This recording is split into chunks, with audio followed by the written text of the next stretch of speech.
Well, hey there team, welcome back to the channel and welcome back to Worth It Then Worth It Now, a sort of side project I'm running on this channel where I revisit games that we covered previously on the main channel under Worth Your Time, Worth Your Money. So not necessarily a contemporary release, but it's an opportunity for me to shout out things that maybe you missed and, you know, more of Scarlett's favourites and going back to things that I really think deserve a second shout out. I try and line it up with a sale. I've done so here. It's on a bit of a sale at the moment. The game we're looking at today is called Dune Imperium. And ultimately, as best as I understand, it is, I don't know what you call the term, but where they video gamify an existing board game and bring it across. Now, straight out of the gate, I'll just say, I'm not a fan of most games like that. Don't get me wrong, I'm not prudish about board games. In fact, younger Scarlett was pretty big on them, had big collections of all sorts of stuff. Agricola, Puerto Rico. Oof, I loved all those Euro sort of meeple games. Anyway, that was a different lifetime. But the problem that I find often is a lot of the meat of what makes a board game fun and the fidelity of it that you don't really think about it, because why would you, is, you know, shuffling cards, rolling dice, setting up the play space, maintaining it, you know, drawing decks, refurbishing things. There's a lot of, I'm using my hands right now, but there's a lot of hands-on touchy stuff that kind of gets outsourced to a computer as soon as you put it in video game form. And I really find that a lot of board games, when you do that and you take out some of the busy work, they become quite disappointing. It strips them back and they're bare, and the mechanics aren't necessarily enough to carry them, at least when they're up against other video games. So I would happily say Dune Imperium is an exception to the rule. I've never played the actual board game. I've only played the video game. There's an expansion that's come out since, and I picked it up the second it dropped. Something or brother X or Z or whatever. It actually addresses some of the issues with the core game and adds some more mechanics.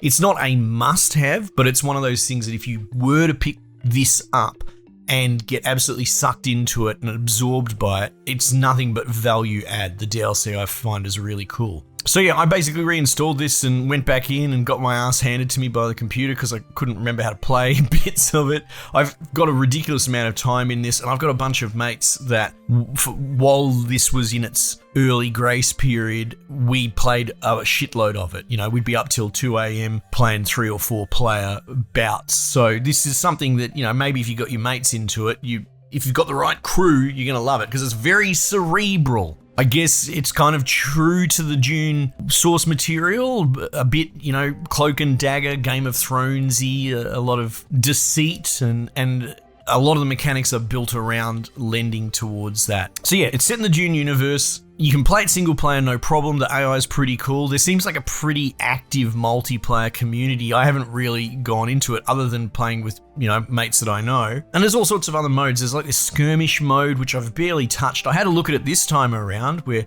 it'll be sort of flavor of the month, unusual missions with different modifiers, but the kind of daily, weekly I don't know what it's called, but there's like a weekly quest system. It's sort of ranked. You get a couple of different goes at the same scenario and it takes your best score and puts it on the leaderboard. It's this weird asymmetric single player ranked way of doing things, and I played a chunk of it back in the day and I thought that was really cool as well. So there's some interesting stuff here. There's a lot of content, even if you don't have a bunch of mates to fall back on like I do. So what is it?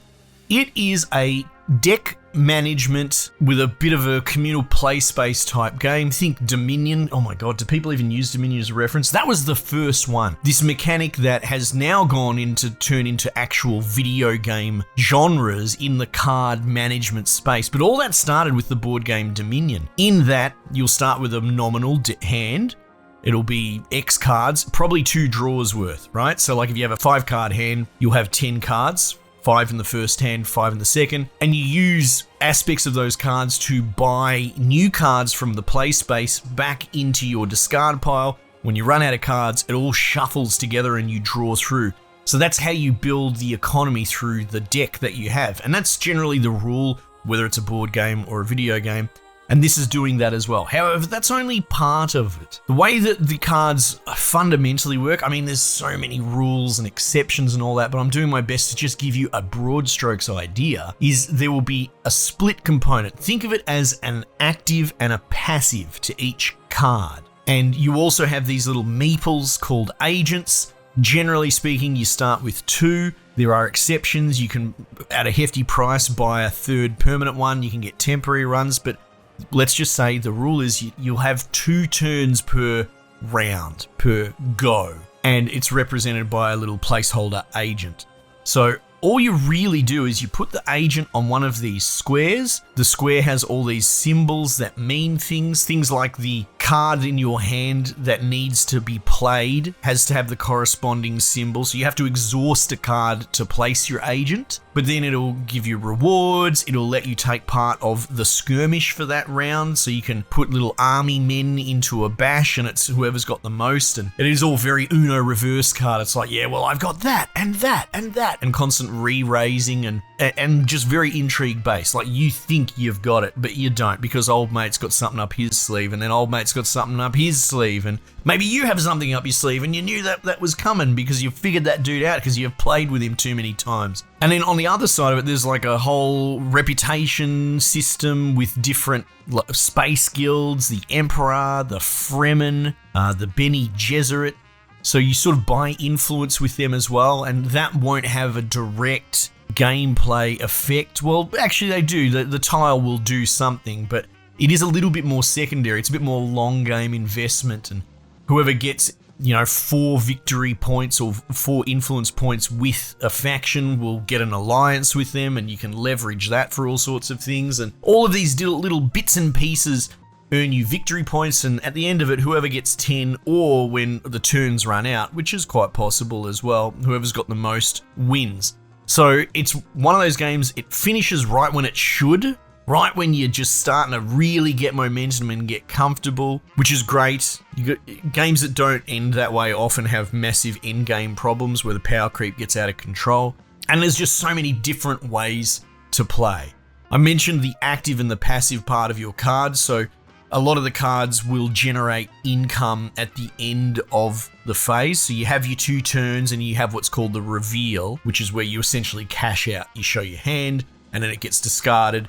And at that point, you can use that money to buy from the communal pool of new cards. But there's also passives that give you combat bonuses and that. So it adds yet another layer to the, aha, I've got a twist up my sleeve too. So yeah, you pick a character at the beginning.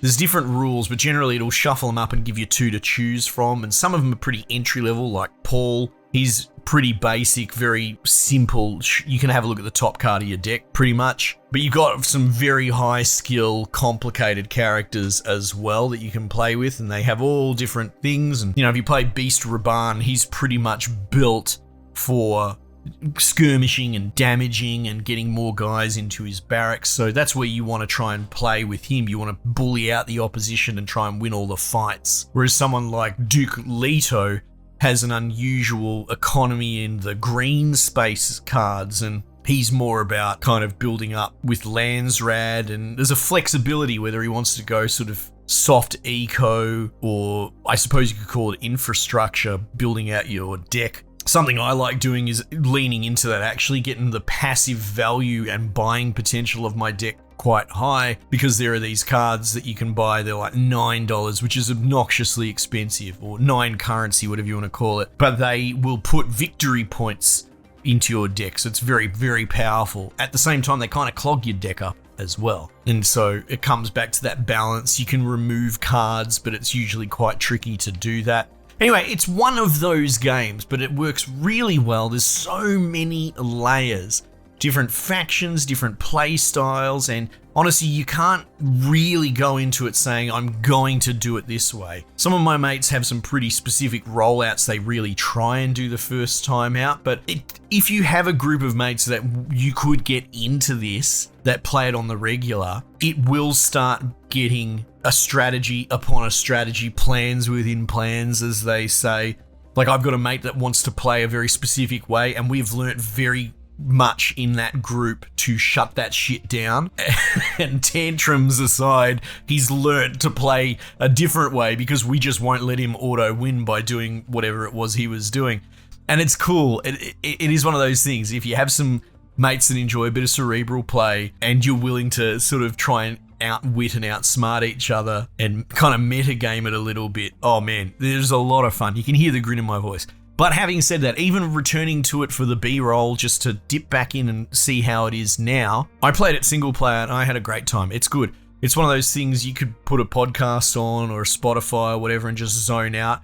However, like it is, I find that your grey matter's got to do quite a bit of heavy lifting, so I don't know how much listening to some podcast on metaphysics or the fall of Rome or anything like that, it's probably going to go in one ear and out the other ear while you're trying to 5-layer 3D chess the opponents and try and win the round. Anyway, it's really good, but it will squeeze your little brain. But if you're at least as smart as me, which is a pretty low bar, I think you'll be alright. Anyway, team, might just leave it there for the time being, and I'll catch you guys on the next one.